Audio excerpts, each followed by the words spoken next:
عليكم ورحمة الله تعالى وبركاته، ومرحبا بكم في سلسلة شيوات أم نضال. اليوم كنقترح عليكم 3 الوصفات مملحات.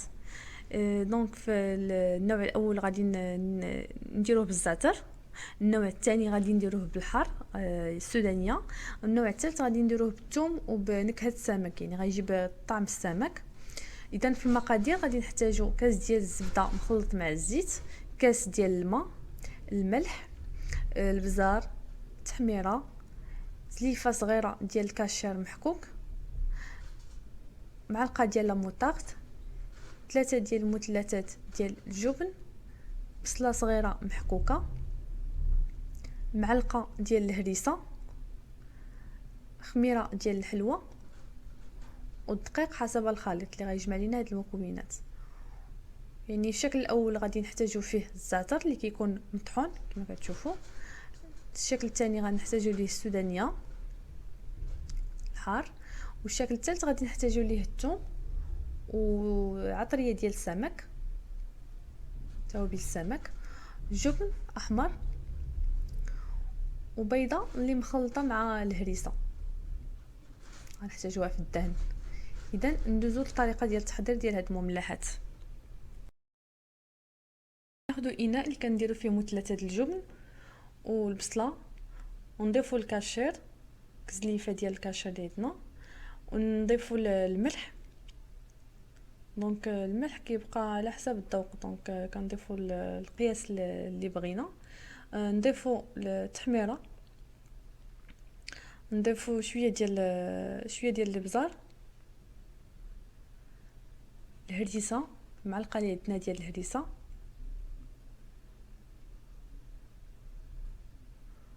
لا موطارد، كنضيفوا لا موطارد. ثم كنخلطوا هاد المكونات حتى كنخلطوها مزيان، ونتلاقاو باش نضيفوا المكونات الاخرى.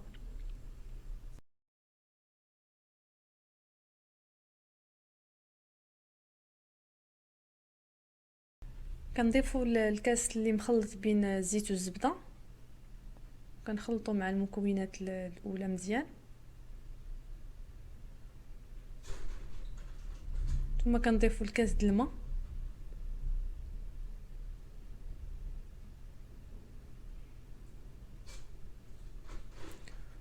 صافي. كنبداو نضيفوا في الدقيق، كنضيفوا واحد الكميه، ونضيفوا الخميره ديال الحلوه، وكنبداو نخلطوا، وكنبداو نضيفوا الدقيق على حسب الخليط حتى كيتجمع لينا. دونك انا غنكمل نجمع هاد العجين ونتلاقاو من بعد.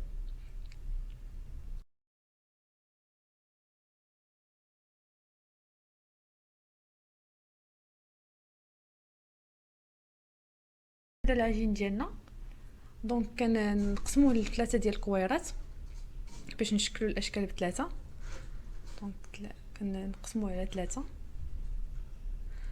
دونك وغنبداو بالشكل الاول اللي هو اللي كيجيب طعم السمك، يعني كيجيب النكهه ديال الحوت. دونك كناخذوا داك الكويره الاولى، كناخذوها وكنضيفوا لها دوك التوابل ديال السمك، العطريه ديال الحوت، وكنخلطوها مزيان حتى كتخلط. دونك انا غنبقى نخلط هاد العجين مع هاد العطريه السمك، ونتلاقاو باش نشوفوا التشكيل ديال هاد المملحات.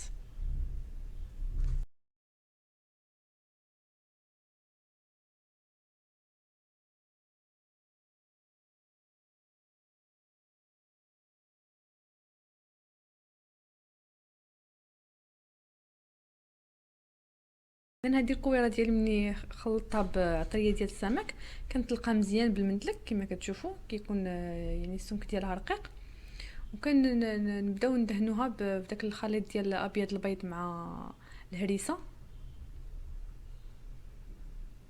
يعني كندهنوها مزيان.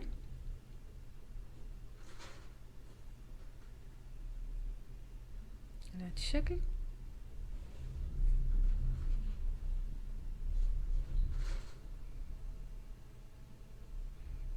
ثم كناخذ داك الثوم المجفف، وكنرشوا واحد يعني كميه قليله كنرشوها فوق هذا العجين، يعني ما كنكثروش باش ما يجيش طعمها يعني غالب عليه الثوم.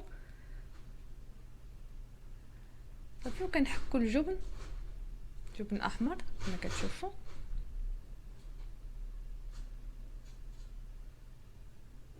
بهذا الشكل. وغادي نبداو نلفو. دونك كنبداو نلويو العجين ديالنا بهذا الشكل.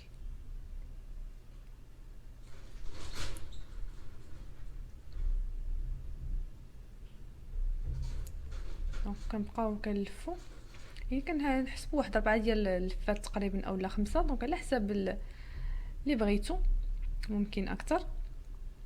صافي وكنبداو غادي نقطعوا العجين. دونك ملي كنلفوا دوك 5 ديال اللفات تقريبا، كنلفوا العجين، كنقطعوا بليطو العجين بهذا الشكل.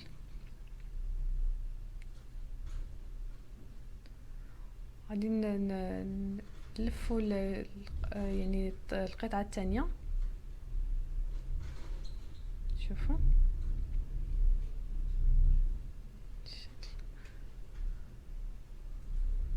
دونك صافي وكنديروهم في شي بلاطو. نقدروا نفرشوا لهم بلاستيك باش ما يلصقوش لينا. دونك الا خفتوا يلصقوا اولا الا درتوهم في شي طبسيل اللي غتخافوا يلصقوا فيه، دونك كديروا بلاستيك من التحت وغطيوهم بلاستيك غذائي ودخلوهم مجمد حتى كيشدوا راسهم مزيان باش يسهل علينا التقطاع ديالهم. دونك نتلاقاو بعد ما نخرجهم من المجمد. نعم، بعد ما خرجت الحربل ديالي من المجمد، دونك كما كتشوفوا. دونك كنبداو نقطعو يعني بسكين حاد.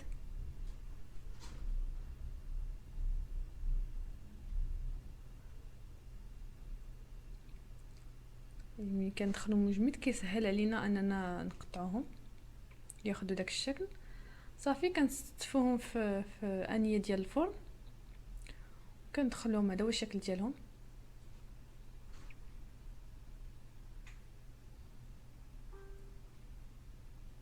دونك كنستفوهم في انيه ديال الفرن وكندخلوهم للفران حتى كيطيبوا، وكنقدموهم تيجيو لذات.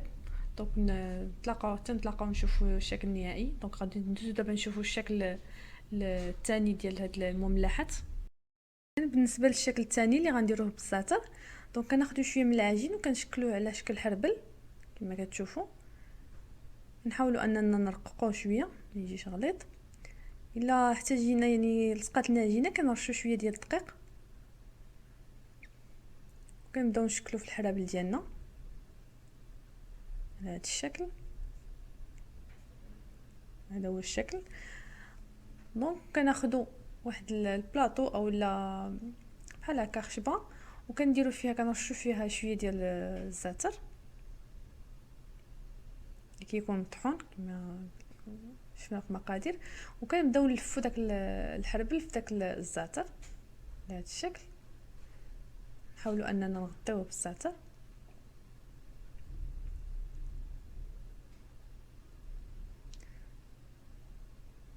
نفس الشيء الباقي الحرابل كامله. دونك حتى كنكملوا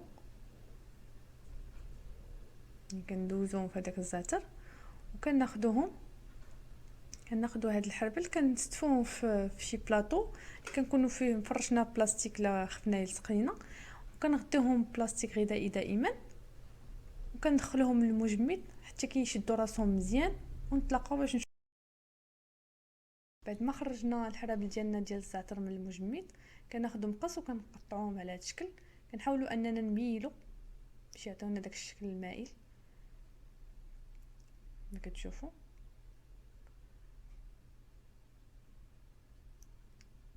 كندخلوهم المجمد ونخرجوهم كيسهل التقطاع ديالهم بهذا الشكل.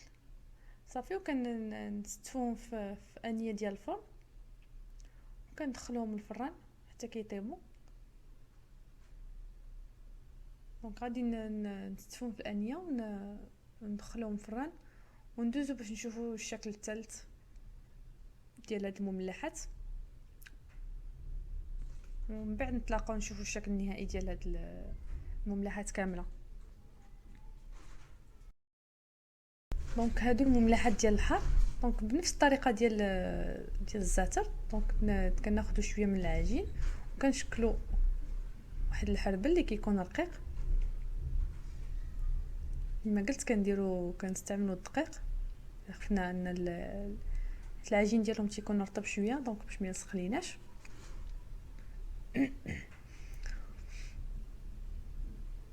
وكنبدا نشكلوا داك الحربل ديالنا بهذا الشكل صافي. وكناخذوا شي بلاطو اللي كنرشوا فيه السودانيه كما كتشوفوا،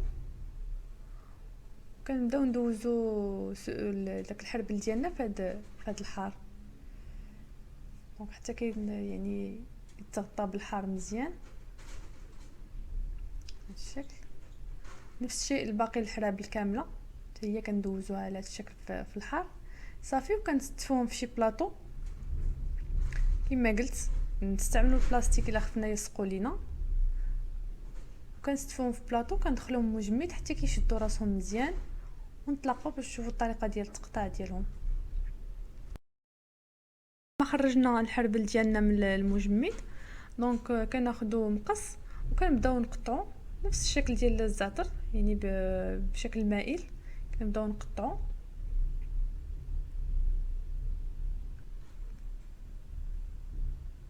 حتى كيتقطع، نقطعوا داك القطع كامله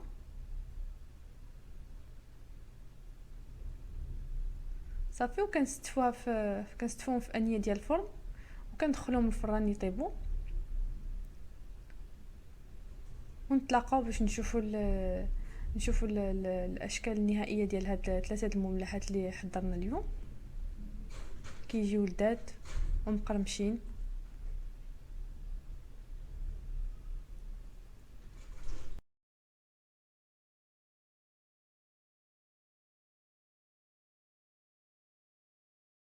اذا هادو المملحات اللي بالزعتر والحار كيجيو على هذا الشكل، كيجيو لذاذ ومقرمشين.